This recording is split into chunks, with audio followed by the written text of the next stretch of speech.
¿Cómo están? Buenas noches.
Buenas noches, señores, ¿cómo están?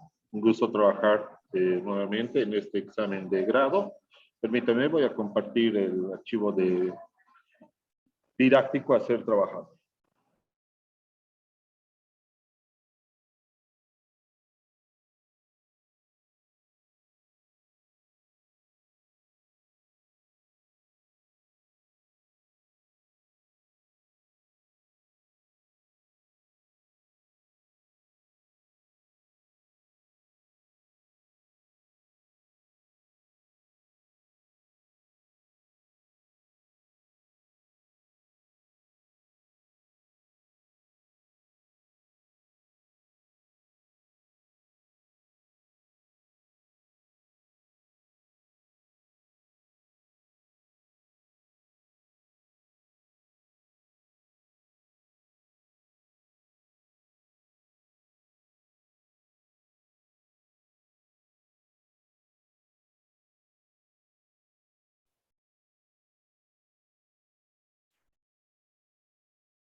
Muy bien, señores.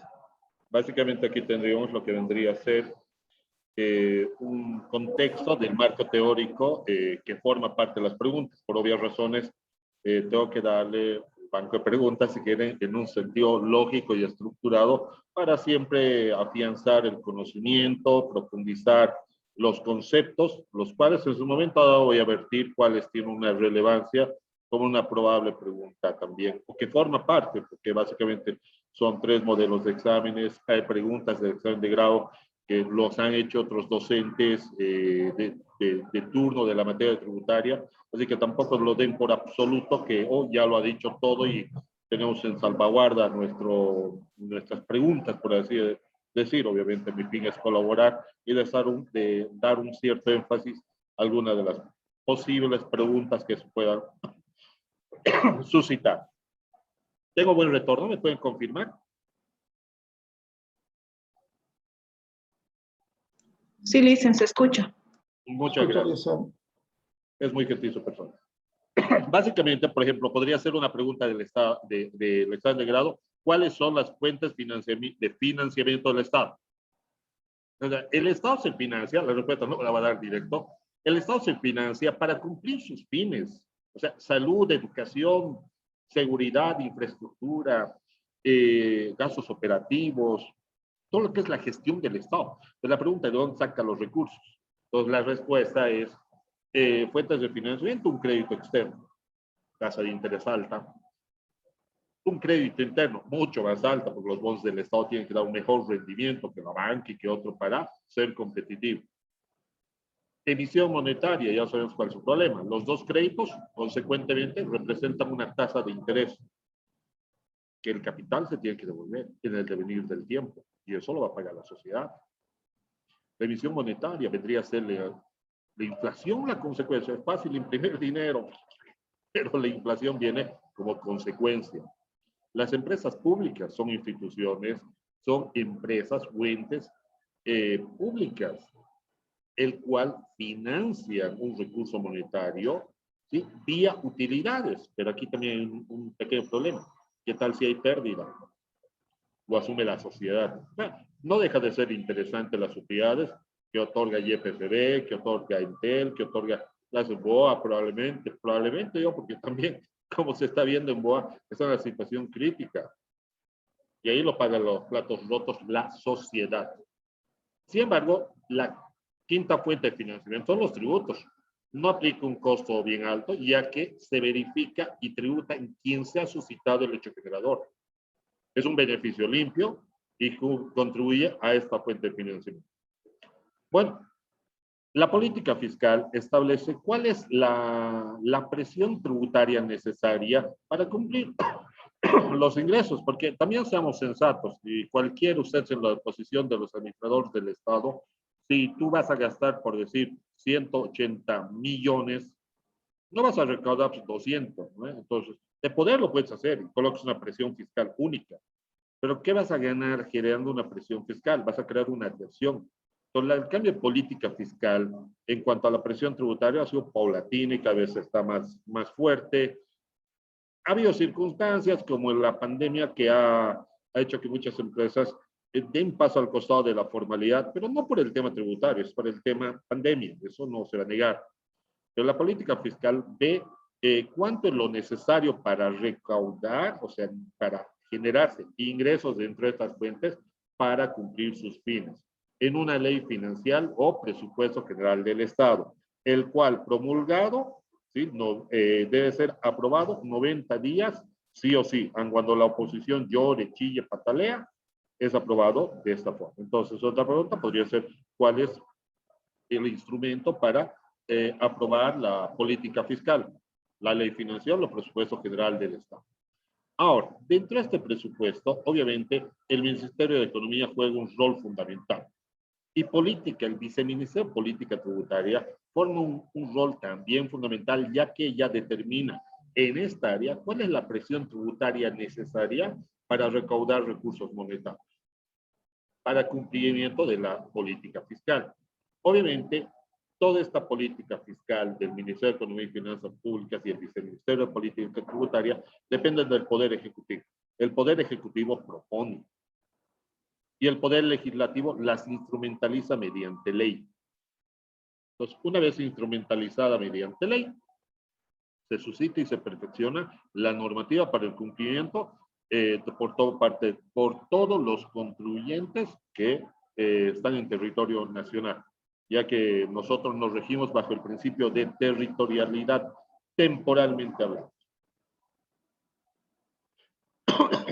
Bueno, la pirámide de Kelsen, otra fuente, otra pregunta, ¿cuál es la jerarquía de la norma? La prelación de la norma. Respuesta, pirámide de Kelsen.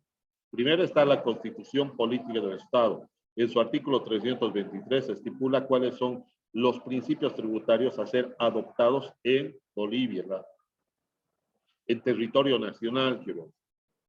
Obviamente los principios tributarios son los que habría propuesto Adam Smith, responden a un principio de equidad, justicia, proporcionalidad, legalidad, principio de buena fe, eficiencia administrativa. Los derivados, los principios que son derivados de los principios que Adam Smith en su momento promulgó, los 4 principios. Pues los tributos, la Constitución Política del Estado clasifica en tributos nacionales, llámese IVA, llámese IT, y bueno, tributos departamentales, llámese la transmisión gratuita de bienes, llámese tributos municipales, patente de funcionamiento, el impuesto a la propiedad de bienes inmuebles, vehículos y automotores, y tributos originarios de las comunidades. Todas estas tienen que ser aprobadas mediante ley. Importante de notar, señores, que después de la Constitución Política del Estado, establece que los tratados internacionales sobre materia tributaria están por debajo de la Constitución Política del Estado y por encima de las leyes bolivianas.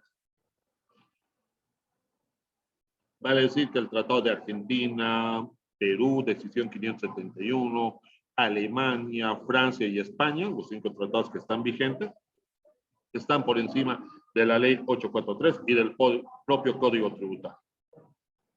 ¿Ya? Obviamente busca un acuerdo de tratado internacional, busca evitar la doble tributación las más de las veces, o incentivar el régimen económico con políticas tributarias.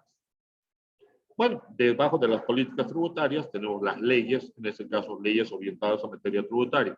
Tenemos el ley Código Tributario, que es ley de derecho, y ley de hecho, la ley 843, que percuta la parte técnica, el nacimiento del hecho generador, el perfeccionamiento de la obligación tributaria, los sujetos pasivos, los plazos a ser pagados, las modalidades de facturación, las exenciones.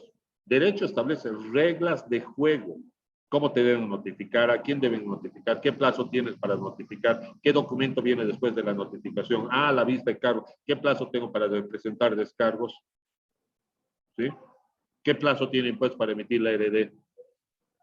Es marco de derecho. Irónicamente, el 80% del Código Tributario es de uso, no diario, pero es de uso más técnico para el auditor, para el empresarial, que para el propio abogado. Hay términos extremadamente técnicos y que son 100% financieros, como por ejemplo el cálculo de la deuda tributaria fuera de plazo bajo la fórmula del interés compuesto. El abogado te va a decir anatosismo, tu interés compuesto, y hasta que se pongan de acuerdo que había sido lo mismo, ya que anatosismo significa interés sobre interés, jurídicamente hablando. Y para nosotros el interés compuesto también representa interés sobre interés. Pero ¿quién le pone en praxis? No el abogado, nosotros. ¿Quién presenta las declaraciones juradas rectificatorias? No el abogado, nosotros. Sí nos orienta, nos colabora, nos dice cuál es el marco normativo, que lo puedes saber tú, porque técnicamente tú eres el que va a aplicar dicha disposición. Son las leyes en ese ámbito. Hay algo importante de denotar. ¿Se acuerdan que la ley financiera es cortoplacista y de un año? A partir del 2010, en la ley financiera del 2010 se coloca y se modifica materia tributaria. Entre las cosas más interesantes, dice ley 62, es esa ley financiera, dice bancarización. Justamente lo del decreto supremo de 50,000 unidades para arriba. Habla la extensión del ITF por 3 años más. Y habla de las donaciones, cómo tienen que ser administradas de alguna manera por el Estado.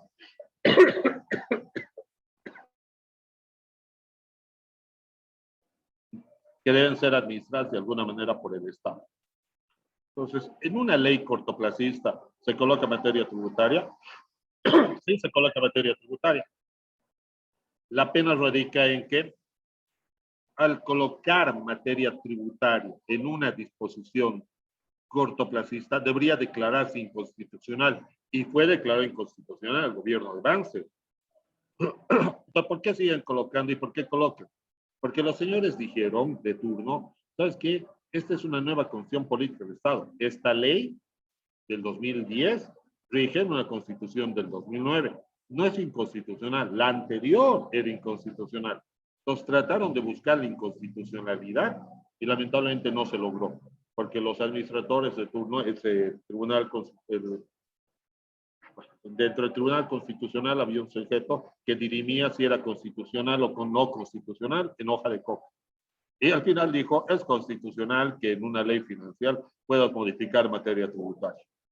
Claro, ¿y por qué en una ley financiera? Y el cuarto punto fue del contrabando, que de 10.000 UFBs se tipifica y se extiende a 200.000 UFBs.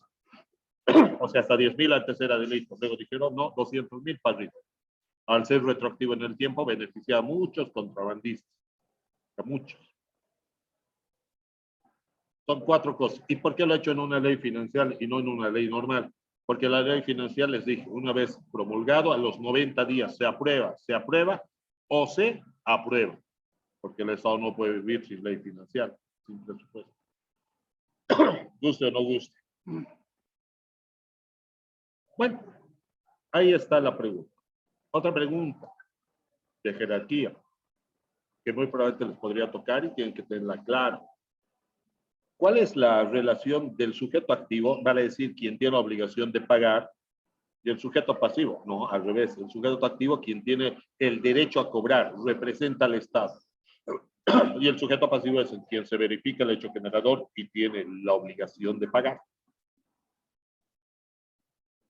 El sujeto activo está representado por la Administración Tributaria para Tributos Nacionales. Aduana Nacional para tributos nacionales, ya que estos cobran el IVA, el IT, el IUE, el ERISIVA. Aduana Nacional, por ejemplo, cobra el IVA, el ICE, el IDH, los tributos que correspondan en la desaduanización de bienes. También hay tributos departamentales, dijimos. Pues, la administración tributaria que cobra es la gobernación. Que ahora hoy en Cochabamba, no sé si a nivel nacional, estamos teniendo ciertos problemas con los tributos que están queriendo imponer la gobernación aquí en Cochabamba, ¿no? No sé si pueden investigar, ver, estamos teniendo problemas. La administración tributaria, por ejemplo, la honorable alcaldía municipal de Cochabamba representa los cobros de tributos de impuestos a la propiedad de bienes inmuebles, ¿qué más? Patentes. Vías Bolivia, por ejemplo, es una administración tributaria que cobra una tasa que es un tributo, por si acaso. Y aquí sí, tal vez no lo señalé. Yo hago la pregunta, ¿qué son tributos? Sí, puede ser una pregunta extraña. Respuestas. Los tributos son los impuestos, las patentes, las tasas, las contribuciones especiales. Entonces, si los tributos son los impuestos son de dominio nacional, sin aduana nacional. Gobernación también, departamental. Alcaldía también. Vías Bolivia cobra ¿qué? Una tasa, la tasa de rodaje.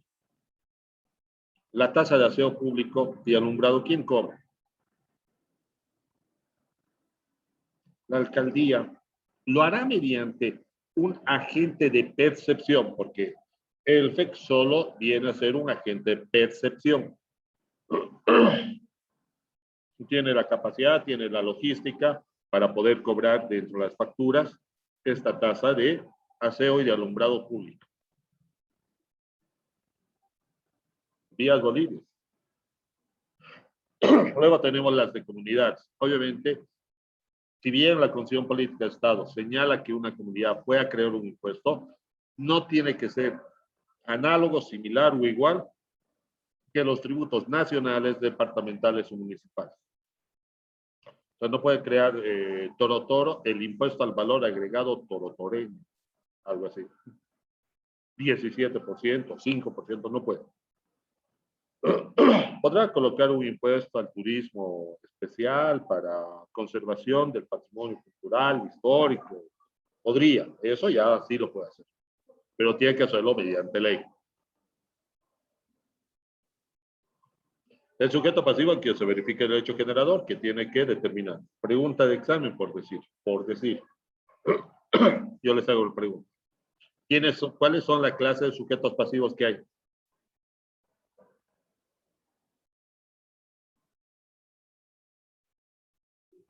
Sujetos pasivos en quien se verifica el hecho generador. Sujetos pasivos en calidad de sustitutos. Desdoblamos sustitutos. Agente de retención y agente de percepción. El de retención, tú cuando compras de un sujeto no tiene ni, le retienes el 8% por el bien que te está proveyendo y tú estás en la calidad de agente de retención. Tú eres el sujeto pasivo en calidad de sustituto. El banco cuando cobra los tributos es sujeto pasivo, pero en calidad de percepción. Sustituto en calidad de percepción. ¿Habrá otro? Sí. Terceros responsables. Cuando tú tienes un tutor, un apoderado de un menor de edad o de un incapaz, el representante legal no es el menor de edad, es el tutor, un tercero responsable. Cuando una sociedad anónima o una SRL no tiene la capacidad de pagar su deuda, lo va a pagar el sujeto pasivo, que es el representante legal registrado ante el Servicio de Impuestos Nacionales y administrador de tu. Se llama ¿cómo es? Derivación de la acción administrativa. Derivada la acción administrativa, se perfecciona el sujeto pasivo. Sujetos pasivos en calidad de sucesión indivisa. Cuando el papá, por decir, de una determinada familia, de 5 hermanos, falleciese, los hijos pueden seguir continuando la actividad de la empresa unipersonal del papá, pero registrando intereses nacionales, por decir, se llama Estefano de la Riva Saunero, fallecido, y sucesores indivisos. Y ante el SIN están registrados así. Es una pseudo sociedad donde los hijos tienen responsabilidad ilimitada, igual que el papá. Responden con todos sus bienes habidos por haber, igual que el papá. ¿Está claro?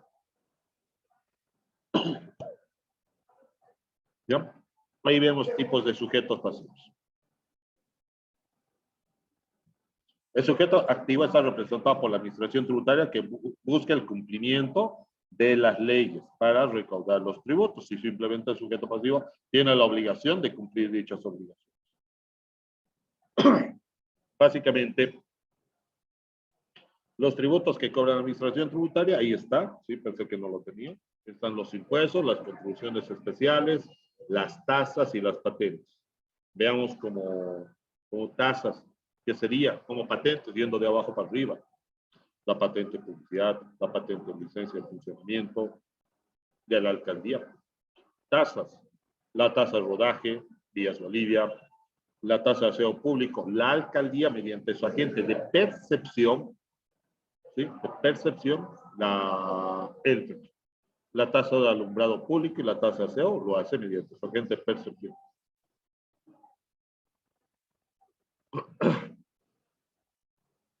Las contribuciones especiales. Esta modalidad se da, actualmente tenemos cuando una determinada instancia, institución, decide recaudar un tributo que lo hará por una única vez, y no tendrá otro fin que no sea para el fin que se cobró. El gobierno actual, el de turno, ya bueno, hace unos 2 años, implementó un impuesto al turista extranjero. Si entra por vía terrestre, tiene que pagar 30 bolivianos por entrar a Bolivia. Si entra por vía aérea, tiene que pagar 100 bolivianos. Imagínense. Y debería ser por una única vez. No sé si el japonés Kyoto Sanujero tendría 2, 3 veces por el salario de Uyuni, el Pantanal boliviano, Copacabana y otras circunstancias que le gustase Bolivia, va a tener que pagar las 3 veces porque el señor japonés no sabe que ese tributo debería ser pagado por una única vez, lamentablemente. Bueno, dicho esto, terminamos el contexto tributario. ¿Que salen preguntas? Sí. Que el Banco de Estado Integrado tiene un alto nivel de respuestas, ya sea de complementación, ya sea de desarrollo, ya sean de selección múltiples, regidos en lo que estamos señalando ahora. Y muy probablemente con el énfasis que estoy dando en la enseñanza. ¿Alguna inquietud en cuanto al contexto tributario, señores? Perdón, señor.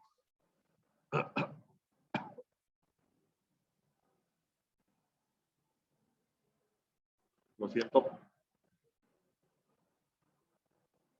¿Alguna pregunta? ¿Ninguna? ¿Todo claro?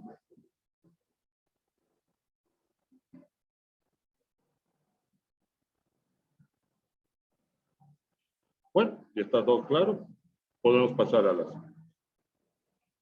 Cuando hablamos del ciclo tributario, a lo que ya hemos trabajado, señores, no debería haber lugar a duda, pero bueno, digamos. ¿Cuál es el periodo fiscal de un tributo?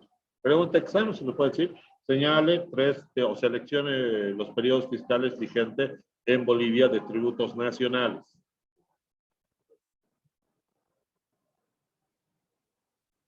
Entonces, aquí podemos ver que un periodo fiscal comienza una fecha dada, que puede ser mensual, bimestral, anual, de un día y una quincena.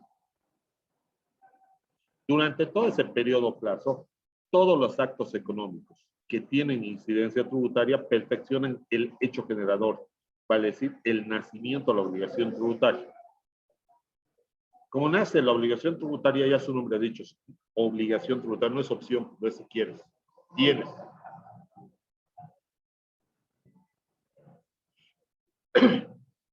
Tienes que pagar. El sistema tributario boliviano, vale decir, la ley 843, define el hecho generador como parte técnica. Y la 2492, el artículo 10, define en su parte conceptual. Veamos en la parte conceptual. Dice, el hecho generador determinará, no, el hecho generador será una situación de naturaleza económica establecida por ley, cuyo acaecimiento perfeccionará el nacimiento de la obligación tributaria. Así lo establece el Código Tributario. Entonces, muy técnico. Bueno, a ver, vamos a lo técnico. Dice, el hecho generador es una situación prevista de naturaleza económica, prevista por ley. Yo, Código Tributario, no voy a prever esa parte, pero te digo que solo la ley puede prever esa situación de naturaleza económica, cuyo acaecimiento, o sea, cuyo perfeccionamiento, ¿sí?, dará lugar al nacimiento de la obligación tributaria. Suena muy técnico, pero si lo ves en síntesis, tampoco es tan difícil de comprender. Y la ley 843 dice técnicamente, no, hubiera sido lindo que diga, en amparo del Código Tributario, artículo 10 y los reglamentos, ya. No lo hace así, directamente dice, la situación económica que perfecciona el derecho generado para el IVA es la venta al contado o a crédito en bienes, a la entrega del bien o acto que equivalente que suponga la transferencia de dominio. Así te lo pongo. ¿Está claro? Directo. Y bueno, entonces tenemos que tener claro. ¿En qué plazo? En un periodo fiscal. La ley 843 define quiénes son los sujetos pasivos de cada tributo. ¿Cuál es la base imponible? Vale decir, sobre qué se va a pagar. Si por el importe bruto facturado, por el importe neto facturado. Yo les hago una pregunta de examen directamente. El IT, ¿sobre cuánto factura? A sabiendas que tengo 120,000 facturados, con un descuento del 10%. Un descuento de 10,000 bolívares. Entonces, importe neto cobrado, 120 menos 10, 110,000. ¿Sobre cuál pago el IT? ¿Sobre 120 o sobre 110? Sobre 110. Muy bien. Y ahí tienes la respuesta. Sobre 110, el importe neto. ¿Sí? Obviamente que incluye el IVA.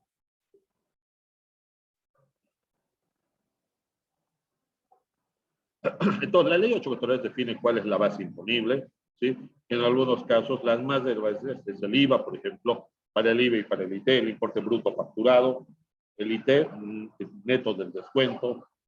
Para el IVA, importe neto del IVA, los ingresos, por lo menos, como un componente de la determinación de la base imponible. Para el ICE es bien gracioso. Su base a imponer es bien draconiano. Dice los tres elementos del costo, porque eres industrial, más los gastos operativos, uy, más el margen de utilidad. Sobre eso, esta es tu base imponible. Así, si mi margen de utilidad es chiquitito, entonces mi ICE también va a ser chiquitito. Sí, por obvias razones. Pero nosotros vamos a revisar siempre, lo que más vamos a auditar es tu margen de utilidad razonable. No es que ganes 30 y dices, he ganado 3. No vas a venir con eso. Y pues se centra mucho justamente que la base imponible del ICE no esté subvaluada. En el ICE también tenemos una base imponible bien particular, que es por litro producido de bebidas alcohólicas por cada litro y bebidas gaseosas. ¿Ya? Ahora, la alícuota puede ser fija, puede ser porcentual. Las más de las veces, las alícuotas fijas, para no quedarse en valor histórico, están subditadas a la reexpresión de las UFBs. Las alícuotas porcentuales no hay donde perderse, ya codependen del nivel de P. ¿Ya? Por ejemplo, ¿qué alícuota? Fíjate, justamente la alícuota fija que se paga por litro de bebida alcohólica o gaseosa se actualiza en función de la UFB. La alícuota por hectárea en un régimen agropecuario unificado se actualiza con la UFB. ¿Ya? Una de las alícuotas fijas que no se actualiza es en un régimen tributario simplificado. Esos 46 bolivianos como mínimo o 200 como máximo, no se actualiza si se fija. ¿Debería actualizarse en función de la UFB? Sí, deberían, pero bueno, el comerciante lo mata al gobierno que intente hacer eso. Le va a dar su huasca, como dice, ¿no? Ya. Entonces ahí tengo la ley. Tengo el plazo para pagar. Una cosa es entonces donde nace el periodo fiscal y otra cosa es el plazo pagar. Para pagar, sí, la ley 843 lo define.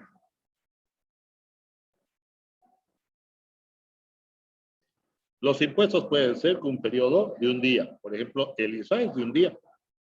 Tú quieres viajar al extranjero, hoy quieres viajar, dices, hoy encuentras un pasaje, dices, mañana su vuelo puede ser a la Argentina a las 3 de la mañana. Perfecto, voy. Es más, te dice, no hay pasajero, pero puede venir usted a las 3. Si algún pasajero se ausenta, puede tomar su puesto. Perfecto, voy mañana a las 3, espero hasta las 3:30, no hay pasajero. Perfecto, yo viajo. Ese rato pago el ISAE. Alguien me dirá, pues no, licenciado, no mienta. Yo le veces he viajado que sea a Colombia, Europa, Estados Unidos, Argentina, familiar, lo que sea. Yo he comprado el pasaje en octubre, mi vuelo era en enero del siguiente año. Yo en octubre pagaba, me dirán. Y he visto en mi ticket aéreo, dice ISAE. Sí, pagas en octubre, en el momento que corresponde el pago. Ahí pagas el tributo, ¿sí? Automáticamente. Tú al pagar, automáticamente estás reservando, no se imposa ese tributo al Estado, se imposa y se perfecciona a favor del Estado el día que tú viajas. Si tú compraste en octubre, tu vuelo era en febrero, y vas en enero, por COVID y esas cosas se restringen, dices, no voy a viajar. La empresa tendrá la obligación de devolverte, no te puede obligar a viajar, que es un factor que ni tú ni ella han determinado. Te devuelve incluido el ISAE, los impuestos a salida al exterior. Tendría. ¿Ya? Normalmente se maneja mediante un agente de percepción, que son las líneas aéreas. Y las líneas aéreas, ¿a quienes instrumentalizan? A las agencias de viaje. Es bien gracioso. A las agencias de viaje les dice cobrar el ISAE.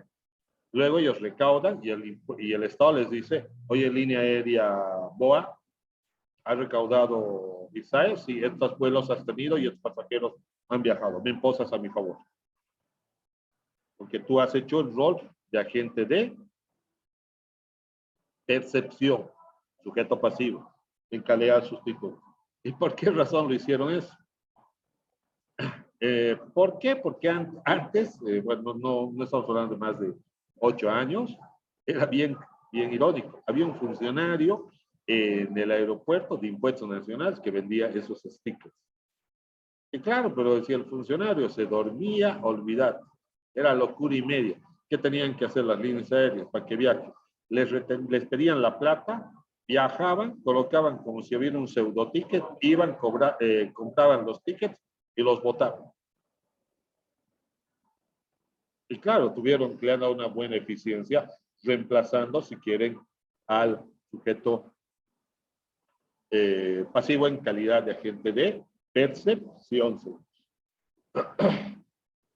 Bueno, el ITM o el IT, pero este ITM, pues para la transacciones municipales, o el IT de dominio nacional por la venta de bienes sujetos a registro. ¿Cuáles son las ventas de bienes sujetos a registro?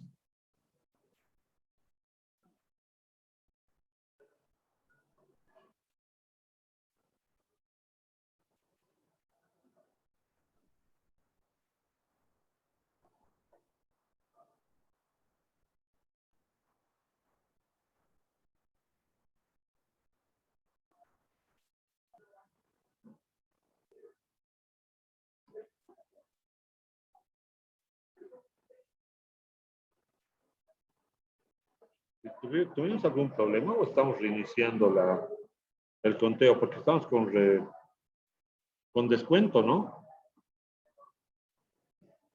Hola, ¿me pueden decir si tengo buen retorno? Sí, licencia, escucho, pero estaba cortado, o sea, lo hemos No, perdido no, por sí, un sí, ratito. pero es que también ya estamos con minutos de descuento. Lo que no me fijé era que si estamos en el minuto 3, 4 o se reinició. Creo que se ha cortado y se ha vuelto a conectar. Probablemente nos vuelva a cortar, pero no es porque ya cumplió los 40 minutos la sesión. ¿Ya? Bueno, sigamos. Yo les comentaba que existe un tributo que es el IT y el ITM de bienes sujetos al registro.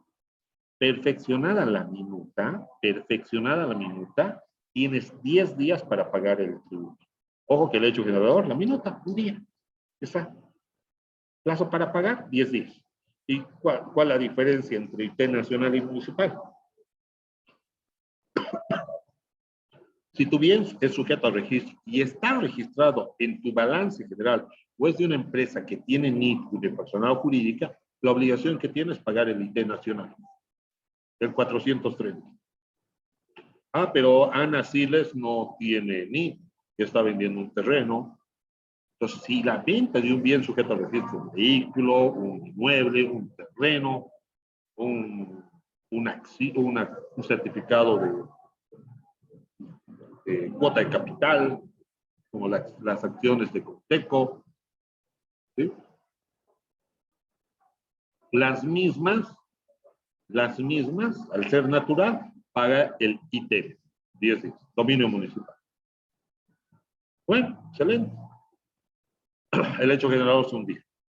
Aquí tenemos el ITF, por ejemplo, el banco juega doble rol. Agente de retención y a la vez de percepción al retenerte el 0,30%. ¿Sí? Por ingreso y salida de divisa extranjera. A tus caja de ahorro, cuenta corriente, etc. Quincenalmente se da el periodo fiscal y de ahí se da el plazo para el impuesto del mismo. El mensual, ni qué decir, IBT son los dos mejores ejemplos.